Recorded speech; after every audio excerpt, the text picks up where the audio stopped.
Já? Ok. Ok, vamos então dar continuidade ao nosso estudo do livro de Mateus. Estamos no capítulo 12. A última vez fomos até o verso 37. Então, queira Deus, hoje vamos até o versículo 50, né? O foco da nossa meditação passada foi sobretudo a questão da blasfêmia contra o Espírito Santo. Então, a narrativa continua. Mas aqui no verso 38 a 40 nós lemos: Então alguns dos fariseus e mestres da lei lhe disseram: Mestre, queremos ver um sinal miraculoso feito por ti. Ele respondeu: Uma geração perversa e adúltera pede um sinal miraculoso, mas nenhum sinal lhe será dado, excepto o sinal do profeta Jonas. Pois, assim como Jonas esteve 3 dias e 3 noites no ventre de um grande peixe, assim o Filho do Homem ficará 3 dias e 3 noites no coração da terra. Então, são coisas bem interessantes que encontramos aqui nestas palavras, né? Primeiro estas pessoas que se aproximam ao Senhor e pedem um suposto sinal miraculoso, são os que blasfemaram o Espírito Santo um tempinho antes. E o próprio Jesus disse que aqueles que blasfemam contra o Espírito Santo não terão perdão, nem naquela era, nem na era que viria. Logo, para que serviria um sinal para essas pessoas? Para nada. Né? Então o Senhor Jesus responde: uma geração perversa e adúltera. Perversa porque o seu coração está inclinado para coisas erradas. O coração não está alinhado à vontade de Deus. E adúltera porque no lugar de Deus tem outras coisas. O adultério não pode ser visto só na perspectiva sexual, física, mas tem que se ver o adultério na perspectiva de lealdade. Se não há lealdade para com o Deus verdadeiro, então esse é um coração adúltero, porque a sua lealdade está a outra coisa. Está no dinheiro, está no seu próprio nome, está na fama, qualquer coisa, mas não está em Deus. Logo é um coração adúltero, né? E nós podemos ver isso quando, acho que nos capítulos 5, né? Quando o Senhor Jesus vai dizer assim, muitos dos fariseus são daquele tipo que gostam de orar para as pessoas, capítulo 5 e 6, gostam de buscar a glória dos homens, gostam de orar para as pessoas aplaudirem, falarem, olha, aí tem um homem piedoso. Não, essa é uma pessoa cheia de si próprio, uma pessoa que não tem Deus, esse é um adúltero espiritualmente falando, né? Mas aqui essa coisa de um sinal, por que eles queriam um sinal?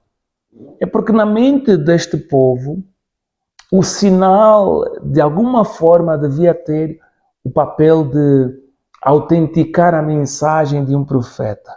Se você é de Deus mesmo, és o enviado de Deus, tens que ter um sinal, um milagre extraordinário que nos vai convencer. E a pergunta, em parte, é: será que tudo que Jesus já andava a fazer não era suficiente?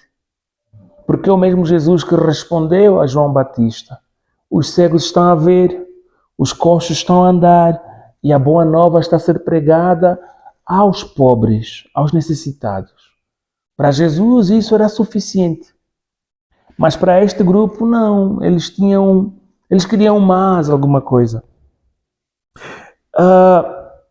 Se nós irmos um pouquinho no Velho Testamento, eu acho que podemos encontrar algumas passagens que nos ajudam a entender o porquê que eles pediram um sinal, a mentalidade que eles tinham. O sinal era típico para o incrédulo.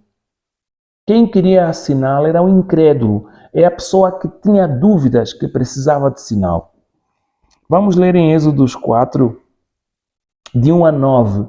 Quando o Senhor chama Moisés e lhe incute com essa responsabilidade de ir levar a mensagem de salvação do povo do Egito para fora do Egito. E Moisés aí não estava interessado. Ele disse, não, eu não, procura outra pessoa. Então, nessa conversa, nós vamos ver que o Senhor vai dar sinais a Moisés, que é para convencer o povo que Moisés era um servo do Deus de Israel. Nós lemos, Moisés respondeu, e se eles não acreditarem em mim, nem quiserem me ouvir e disserem, o Senhor não lhe apareceu? Então o Senhor lhe perguntou, que é isso em sua mão? Uma vara, respondeu ele, Moisés. Disse o Senhor, jogue ao chão. Moisés jogou-a e ela se transformou numa serpente. Moisés fugiu dela. Isso é um sinal. É um poder extraordinário. O sinal é isso. É algo que não é feito com força humana. É algo que transcende a força humana para convencer de que Deus está a agir. Mas o Senhor lhe disse, verso 4, estenda a mão e pegue-a pela cauda.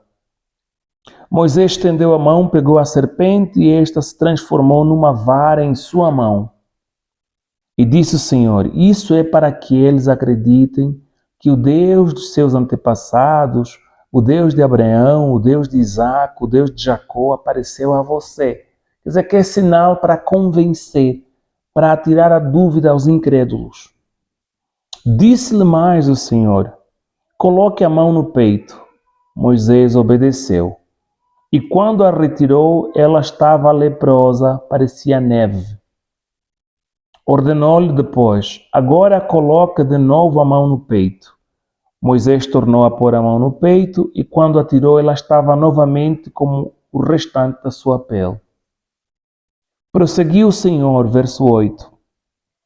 Se eles não acreditarem em você, nem derem atenção ao primeiro sinal miraculoso, onde estou? Desculpem. Se eles não acreditarem em você, nem derem atenção ao primeiro sinal miraculoso, acreditarão no segundo. E se ainda assim não acreditarem nestes dois sinais, nem lhe derem ouvidos, tire um pouco de água do Nilo e derrame-a em terra seca. Quando você derramar essa água em terra seca, ela se transformará em sangue. Quer dizer que Deus deu 3 sinais a Moisés, na perspectiva de convencer o povo de Israel que provavelmente estariam incrédulos quanto à mensagem de Moisés. Então, eles quando vêm e dizem, não, façam um sinal, é mais ou menos essa, não. Se tu és mesmo enviado de Deus, faça algo extraordinário para nós acreditarmos em você. Mas Jesus já fazia várias coisas que para aquele que tinha olhos de ver, ouvidos de ouvir, já devia perceber que estava diante de um enviado de Deus. Então ele vai dizer assim, o único sinal que vocês vão ver ou que vocês receberão é o sinal do profeta Jonas. Porque Jonas esteve 3 dias e 3 noites no ventre de um grande peixe, assim o Filho do Homem ficará 3 dias e 3 noites no coração da terra. Em outras palavras, a única coisa que vocês terão é a minha ressurreição. Eu vou ser crucificado, eu vou morrer, mas ao 3º dia eu voltarei vivo. Este é o sinal dos sinais. É o único sinal que vocês terão. Mas nem por isso, nem com esse sinal, esse grupo foi convencido, né? Na verdade, tem aquela história do Lázaro, aquele relato de Lázaro, onde nessa parábola a conversa entre o rico que estava do outro lado de Sheol vai dizer, por favor, pelo menos se é possível enviar alguém para ir avisar aos meus irmãos. E ele vai dizer assim, não. Esse pessoal é incrédulo, ainda que alguém saia daqui, eles não vão acreditar. E é mais ou menos essa ideia, ainda que Jesus ressuscite, eles não vão acreditar. Mesmo a ressurreição não convenceu este grupo, né? É algo muito profundo. E o nosso Senhor vai continuar. Ele vai dizer no versículo 41 a 42: os homens de Nínive se levantarão no juízo com esta geração e a condenarão, pois eles se arrependeram com a pregação de Jonas.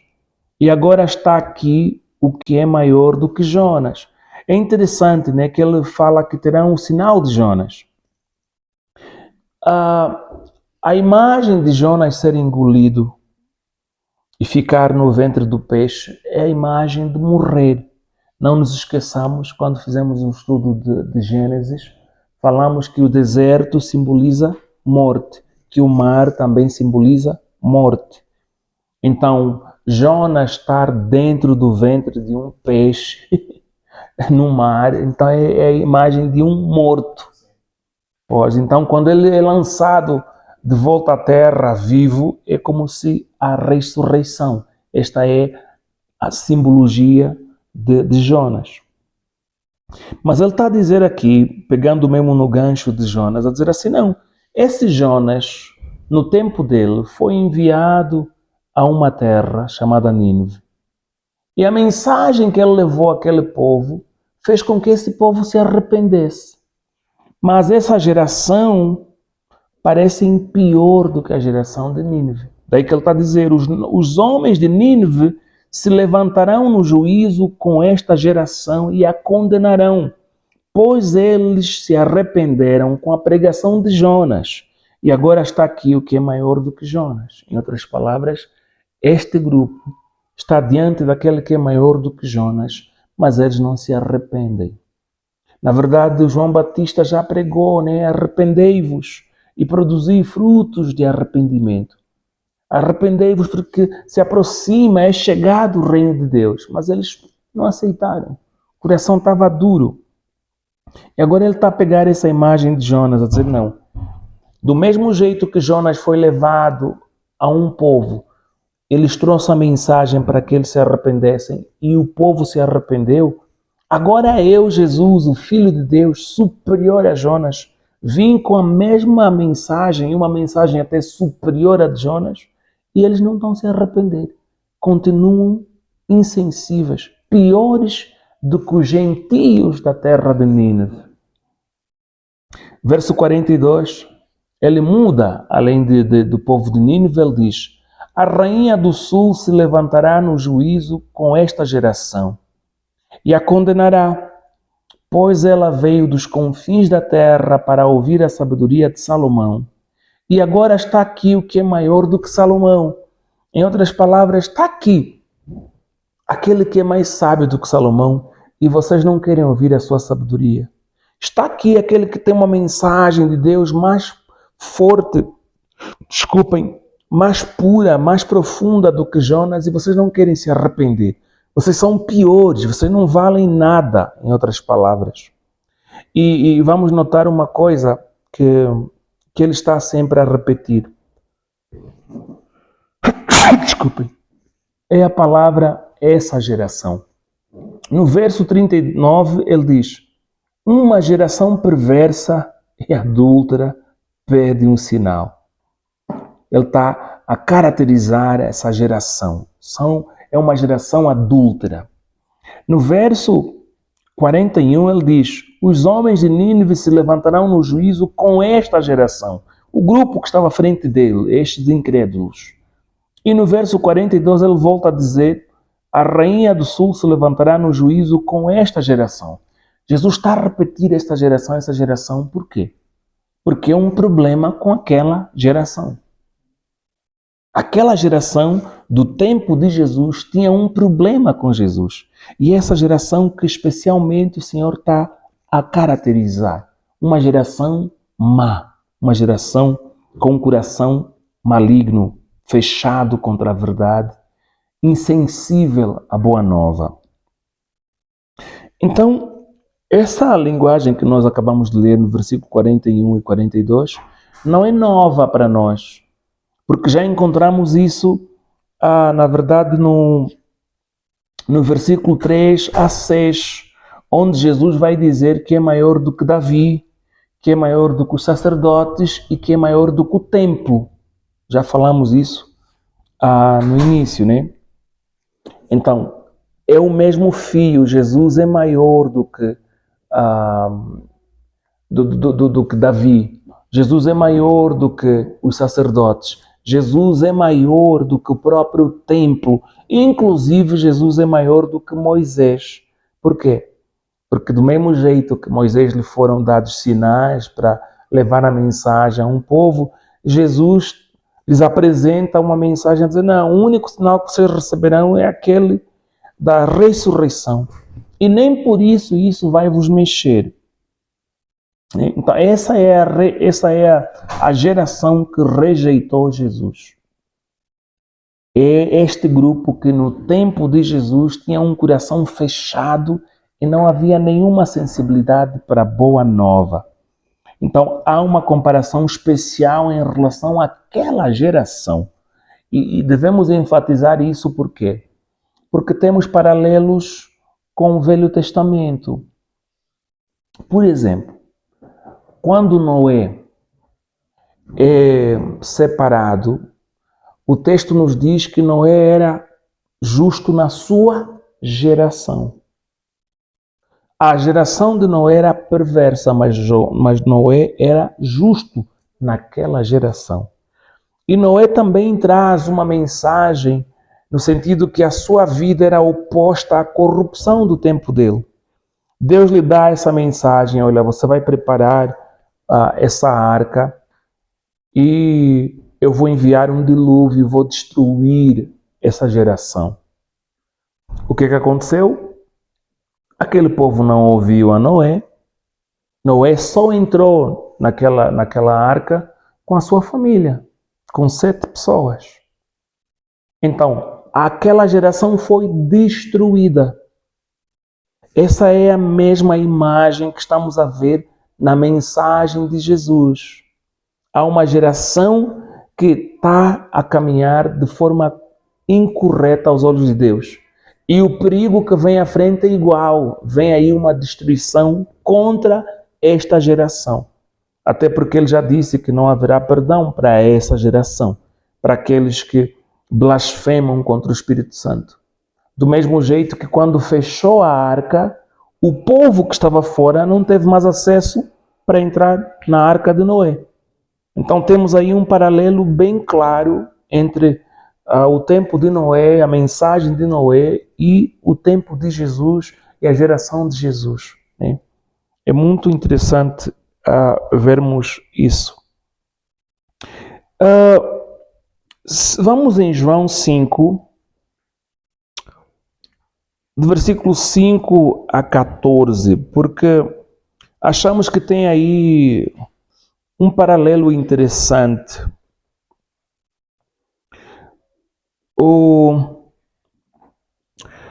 Nós em João 5, do versículo 5 a 14, vamos encontrar uma linguagem parecida com essa. Nós lemos, estava ali um homem que havia 38 anos, estamos a falar do homem que estava enfermo na piscina de Betesda. Né? Então vai dizer, estava ali um homem que havia 38 anos, se achava enfermo, e Jesus, vendo este deitado e sabendo que estava neste estado havia muito tempo, disse-lhe, queres ficar são? O enfermo respondeu-lhe, Senhor, não tenho homem algum que quando a água é agitada me ponha no... Onde está isso? Eu acho que eu saltei aqui alguns versículos. Desculpem, vamos chegar aí com calma. Eu saltei alguns versículos. Verso 43 a 45, antes de chegarmos em João 5. Não li esses versos, desculpem. Ele diz, e é muito interessante a forma como ele parece mudar de tema. Jesus diz, quando um espírito imundo sai de um homem, passa por lugares áridos, procurando descanso e não encontra. E diz: voltarei para a casa de onde saí. Chegando, encontra a casa desocupada, varrida e em ordem. Então vai e traz consigo outros 7 espíritos piores do que ele. E entrando, passam a viver ali. E o estado final daquele homem torna-se pior do que o primeiro. Ele diz: assim acontecerá a esta geração perversa. Palavras muito duras, né? E nos trazem abrem portas para pensarmos em muita coisa, porque Jesus aqui está a usar a imagem de exorcismo, de expulsar demônio de alguém, ou de alguém passar por algum processo onde o demônio sai dessa pessoa, mas que esse demônio, depois de um tempo, acaba por voltar para ver o estado da pessoa. E ao encontrar que essa pessoa não está protegida, ainda tem uma porta aberta, o demônio vai à busca de 7 espíritos piores do que ele, e quando esses vêm e entram naquela casa, o estado daquela pessoa se torna pior do que o primeiro estado. Então, essa imagem, assim, de forma rápida, nos viria mais naquela perspectiva de vermos uma pessoa endemoniada. Mas o Senhor Jesus está a usar isso a se referir dessa geração de incrédulos. É muito interessante isso, porque pelo menos 2 interpretações nós podemos ter aí. Uma seria que o nosso Senhor Jesus está a usar isso como uma comparação, né? Eu vou comparar essa geração como uma pessoa endemoniada que, depois do demônio sair dela, o demônio vai nos lugares desertos, onde não há conforto, e depois volta e encontra essa casa ainda desabitada e aberta, e vai à busca de outros espíritos piores do que ele, 7, e tornam a vida desta pessoa pior do que a primeira situação. É olhar para isso como comparação. Jesus está a comparar. Mas a outra seria talvez a mais grave e, quem sabe, a mais próxima do que Jesus está a falar. Não é comparação. Essa seria uma descrição profética. Jesus está a descrever o que vai acontecer. Dizer que esta é a vossa realidade espiritual. Vocês são como uma pessoa endemoniada.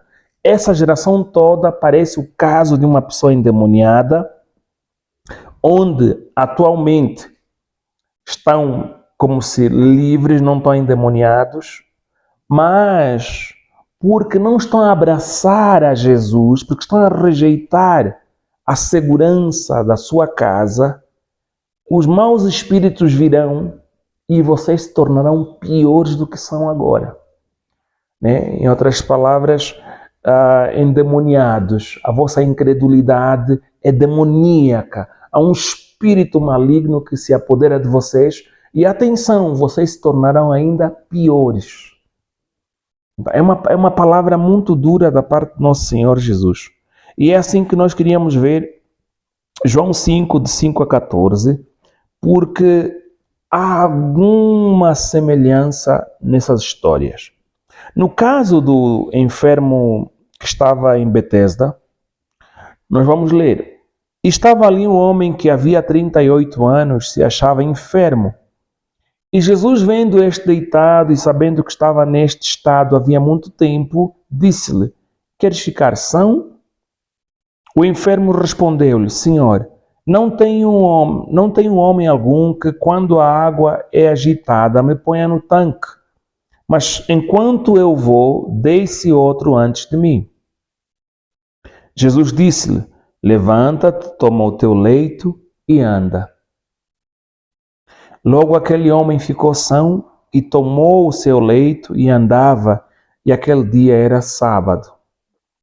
Então os judeus disseram àquele que tinha sido curado: é sábado, não te é lícito levar o leito? Ele respondeu-lhes: aquele que me curou, ele próprio disse, toma o teu leito e anda. Perguntaram-lhe, pois, quem é o homem que te disse, toma o teu leito e anda? E o que fora curado não sabia quem era, porque Jesus se havia retirado em razão de naquele lugar haver grande multidão. Agora notemos o versículo 14. Depois Jesus o encontrou no templo, o ex-enfermo, e disse-lhe, eis que já estás são. Não peques mais, para que não te suceda alguma coisa pior. É semelhante à ideia de que o estado daquele que o espírito lhe tinha saído, depois vai pegar 7 espíritos piores e voltam e dominam aquela casa, e esse estado, quer dizer, o termo casa na verdade é o corpo, é a vida da pessoa. E essa pessoa acaba ficando pior do que o primeiro estado. E o interessante é que nesse caso do enfermo que foi curado lá de Betesda, é que o texto não nos fala que ele era um endemoniado. Mas as palavras de Jesus no verso 14 nos sugerem de forma muito intensa que ele estava doente por causa de algum pecado que ele havia cometido. E atenção, ele diz que não peques mais para que não te aconteça algo pior. Então era um problema, era uma doença de origem espiritual. Porque, na verdade, nós podemos cometer pecados que abrem porta para nós pegarmos uma infecção, né? Um indivíduo que tem uma vida sexual promíscua pode pegar HIV e etc. Qualquer doença tem essa dimensão. Mas não sei se seria esse o caso aqui. Aqui nos parece mais que a origem da doença é a natureza dos pecados que ele havia se envolvido, e Jesus está a dizer, cuidado para que não aconteça algo pior. Né? Então é interessante vermos esse paralelo aqui. Mas há uma coisa que também é justo nós pensarmos. Na linguagem do Velho Testamento, por exemplo, em Isaías 53, o pecado é apresentado como doença. Né? Ele levou consigo as nossas enfermidades. Essas enfermidades o que são? É a vida de pecado. Quer dizer, que o Velho Testamento nos apresenta também a linguagem de doença em relação ao pecado. E esse grupo, essa liderança religiosa, fariseus e não só, esse coração duro que eles tinham, que estavam a resistir à palavra, ao ponto do Senhor lhes chamar uma geração perversa, uma geração adúltera. É porque é uma linguagem que, à luz do Velho Testamento, também é doença. Eram doentes, mas doentes por causa do coração maligno. E que tipo de doença nós vemos neles? No estudo passado vimos que eles eram os que blasfemaram o Espírito Santo. Eram blasfemos. Você só fala aquilo que está cheio no teu coração. É um coração sujo, é um coração doentio de maldade. E também estes eram aqueles que rejeitaram a mensagem de arrependimento de João Batista. E não pararam por ali, rejeitaram João Batista, rejeitaram ao Senhor.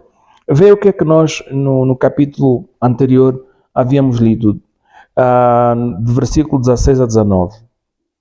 Jesus vai dizer, e vejam que a palavra geração vai aparecer aí também. A que posso comparar esta geração? São como crianças que ficam sentadas nas praças e gritam umas às outras. Nós lhe tocamos flauta, mas vocês não dançaram. Cantamos um lamento, mas vocês não se entristeceram. Depois ele vai explicar o que ele quer dizer. Diz, pois veio João, que jejua e não bebe vinho, e dizem, ele tem demônio. Quer dizer, rejeitaram João Batista e disseram que ele tem demônio. Quer dizer, a blasfêmia deles não foi só em relação ao ministério de Jesus, começaram já a blasfemar em relação ao ministério de João Batista. Ele depois diz: veio o Filho do Homem comendo e bebendo, e dizem: aí está um comilão e beberrão, amigo dos publicanos e pecadores. Foi essa a linguagem que caracterizou ou que resumiu o caráter dessa geração. Não podiam se satisfazer com mensageiros de Deus. Rejeitaram João Batista, rejeitaram Jesus. Reprovados, né? Essa geração tinha um coração endurecido. Nós já falamos um pouquinho sobre isso. Lembro-me que citamos as palavras de em Isaías 6. O coração duro que esse povo tinha era fruto deles terem rejeitado a mensagem de Deus. Quanto mais eles rejeitavam a mensagem de Deus, mais Deus escondia a luz da verdade para esse povo. E isso vai usar a linguagem de endurecer o coração. Em Mateus 13, um pouquinho mais, quer dizer, o capítulo a seguir, quando chegarmos aí vamos ler isso com mais calma, mas já em Mateus 13, versículo 13 a 15, depois de Nosso Senhor Jesus apresentar umas parábolas,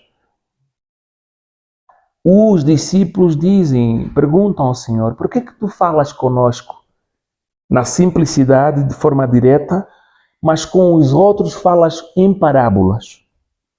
Nós vamos ler. Ele vai dizer assim, a resposta de Jesus: por essa razão eu lhes falo por parábolas, porque vendo eles não veem, e ouvindo não ouvem nem entendem. Neles se cumpre a profecia de Isaías 6. Ainda que estejam sempre ouvindo, vocês nunca entenderão. Ainda que estejam sempre vendo, jamais perceberão. Pois, vê a razão, pois o coração deste povo se tornou insensível, pedra é dura. De má vontade ouviram com seus ouvidos e fecharam os seus olhos. Se assim não fosse, poderiam ver com os olhos, ouvir com os ouvidos, entender com o coração e converter-se, e eu os curaria. Vejam a palavra que ele usou, os curaria. Por quê? Porque estão enfermos, estão doentes. Que tipo de doença? Doença do coração, do pecado, da iniquidade, da falta de arrependimento. Aquilo que João Batista já enfatizava: não presumais, convosco mesmo, porque tendes por pai Abraão. Antes apresentei frutos de arrependimento. Esse coração não havia se arrependido. Eles continuavam apegados aos seus caminhos errados. E isso foi lhes endurecendo ainda mais o coração. Qual é o resultado? Deus apartou deles a luz da mensagem. Fica difícil para essas pessoas perceberem a verdade. Ou seja, por eles terem sido essas pessoas com o coração duro, que ouviam sem vontade de ouvir, com o coração maligno, Jesus decidiu não lhes falar diretamente. Começou a encobrir a mensagem, falando em parábolas, para que essa gente fosse castigada. Quer dizer que já é uma posição que está a levar a esse grupo ao caminho do castigo. Porque a única forma de safarem-se do castigo seria ouvir e se arrepender. Mas depois já estamos a ver o próprio Jesus já começa a encobrir a própria mensagem. Por quê? Porque são pessoas de coração duro. Em 2 Coríntios, capítulo 4, versículo 3 a 6, acho que nós temos aí algumas palavras também que podemos usar nessa linha que nós estamos aqui a meditar agora. Paulo vai dizer: mas se o nosso evangelho está encoberto, para os que estão perecendo é que está encoberto. O Deus desta era cegou o entendimento dos descrentes para que não vejam a luz do Evangelho da glória de Cristo, que é a imagem de Deus. Pois não nos pregamos a nós mesmos, mas a Jesus Cristo, o Senhor, e a nós como escravos, pois não nos pregamos a nós mesmos, mas a Jesus Cristo, o Senhor, e a nós como escravos de vocês por amor de Jesus. Pois Deus que disse, das trevas resplandeça a luz, Ele mesmo brilhou em nossos corações, para a iluminação do conhecimento da glória de Deus na face de Cristo. Em outras palavras, Paulo está a dizer: os incrédulos estão nas trevas porque o Deus desta era os cegou. E é interessante essa passagem que nós fomos à busca, porque tipicamente nas nossas traduções tem o Deus desta era, põe o Deus em minúscula, sugerindo que se trata do diabo. Eu também até pouco tempo pensava nessa perspectiva de que fosse o diabo. Hoje já estou com uma pulga na orelha e estou a pensar que pode não ser assim. Por quê? Porque esta palavra que aqui está a ser traduzida, era, o Deus desta era, essa palavra em pelo menos 2 outros locais é traduzido universo. Vê, por exemplo, Hebreus 1, de 1 a 2. Havendo Deus antigamente falado muitas vezes e de muitas maneiras aos pais pelos profetas, a nós falou-nos nestes últimos dias pelo Filho, a quem constituiu o herdeiro de tudo, por quem fez também o mundo. A versão, nova versão internacional, tem o universo. Quer dizer que se nós levarmos o universo como a tradução aqui em 2 Coríntios 4, versículo 4, seria: o Deus deste universo cegou o entendimento dos descrentes. Não precisa ser o Deus desta era. Se formos em Hebreus 11, de 1 a 3, também vamos ver a mesma palavra traduzida ao universo, já na nova versão internacional. Ela diz: ora, a fé é a certeza daquilo que esperamos e a prova das coisas que não vemos. Pois foi por meio dela que os antigos receberam bom testemunho. Pela fé entendemos que o universo foi formado pela palavra de Deus, de modo que o que se vê não foi feito do que é. Aliás, de modo que o que se vê não foi feito do que é visível. Então a ideia é que essa palavra pode ser universo. Se essa palavra pode ser universo, o texto ficaria bem harmonizado. O Deus deste universo cegou o entendimento dos descrentes, para que não vejam a luz do Evangelho da glória de Cristo, que é a imagem de Deus. Pois nós não nos pregamos a nós mesmos, mas a Jesus Cristo, o Senhor, e a nós como escravos de vocês por amor de Jesus. Pois Deus que disse, das trevas resplandeça a luz, Ele mesmo brilhou em nossos corações para a iluminação do conhecimento da glória de Deus na face de Cristo. Só essa leitura já estamos a ver a palavra Deus várias vezes, e a mesma com o verso 4. Então, acho eu que a melhor tradução seria o Deus deste universo.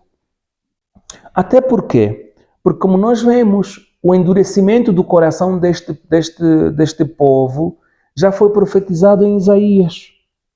O próprio Deus já havia proclamado que esse povo de coração perverso iriam rejeitar, iriam ver, mas não enxergar. Iriam ouvir, mas não perceber.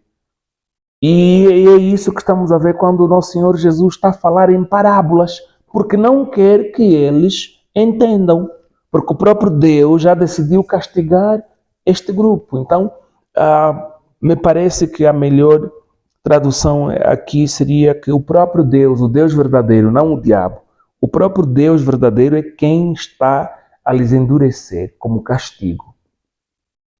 E até porque isso vai nos ajudar a termos cuidado, porque se nós estamos a ouvir a verdade, se nós estamos a ser aconselhados pelo Espírito de Deus e rejeitamos, chega um momento em que o Espírito de Deus nos rejeita também. E aí o caminho para a salvação fica mais difícil, né? Então é preciso vermos essa parte aí. Então vamos para... E isso não seria muito diferente da questão da blasfêmia contra o Espírito Santo. Também é da mesma linha, que é no mesmo capítulo que nós estamos. Versículo 46 a 50, nós lemos... Não, até antes de nós irmos para esses versículos, no caso, já falamos um pouquinho de Noé, né? Acho que já não precisamos, porque no caso de Noé também é parecido. Noé tinha uma mensagem, o povo rejeitou e o povo foi destruído sem a possibilidade de se arrepender depois da porta da arca ter sido fechada. Ok, então aí temos também essa ideia de blasfêmia do Espírito Santo aí no fundo, né?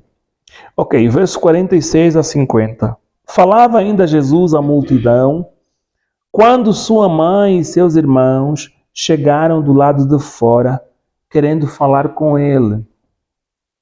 Alguém lhe disse, tua mãe e teus irmãos estão lá fora e querem falar contigo. Jesus respondeu, versículo 48, quem é minha mãe? E quem são meus irmãos? Perguntou ele. Estendendo a mão para os discípulos, disse, eis aqui estão minha mãe e meus irmãos. Pois quem faz a vontade de meu Pai que está nos céus, este é meu irmão, minha irmã e minha mãe. Estas palavras têm sido muito duras para quem não olha para isso de forma espiritual. Que a tendência de muita gente é dizer assim, Jesus faltou respeito à mãe dele, Jesus não se preocupava com os seus próprios irmãos, mas a ideia não é essa. O nosso Senhor Jesus aproveitou a oportunidade para trazer um ensino fundamental aos discípulos. Em outra parte, nós vamos ler que o Senhor Jesus vai dizer assim, quem ama mais ao seu pai, à sua mãe e a sua própria vida não é digno de mim. Aqui ele está a passar uma mensagem parecida, mas no sentido de que, olha, nós, pelo Pai Celestial, somos uma família. Essa família no Pai Celestial, naqueles que vivem segundo a justiça de Deus, essa é a família principal. E vocês devem perceber que essa é a família que vocês devem gastar mais do vosso coração, mais da vossa compreensão das coisas. Devem compreender de forma espiritual essa família. Então não confundam, a verdadeira família é essa que estamos a ser em Deus, no Pai Celestial.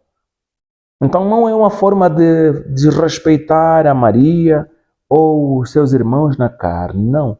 Era uma forma do Senhor dizer, vocês também têm mães e têm irmãos na carne, mas a família que vocês devem compreender é a família que está a ser criada agora em mim. Essa é a família da fé, a família celestial. Essa tem que ser a prioridade na vossa compreensão de família. Uma mensagem muito profunda que, passado 2000 anos, parece que somos poucos, ou são poucos que estão a entender a profundidade dessa lição. E aqui no verso 50, ele diz, pois quem faz a vontade de meu Pai que está nos céus, este é meu irmão, minha irmã e minha mãe. Então todos nós somos chamados a sermos irmãos de Jesus, a sermos irmãs de Jesus, a sermos mães de Jesus. É uma honra especial.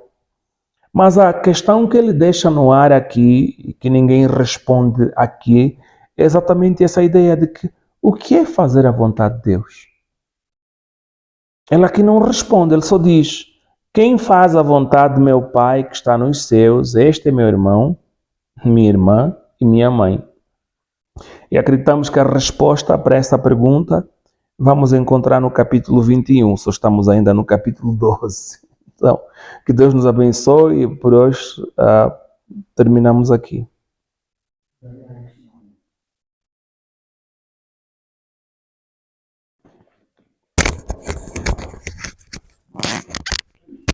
A resposta para essa não, não, não, não, não, não, não, não, não, não, não, não,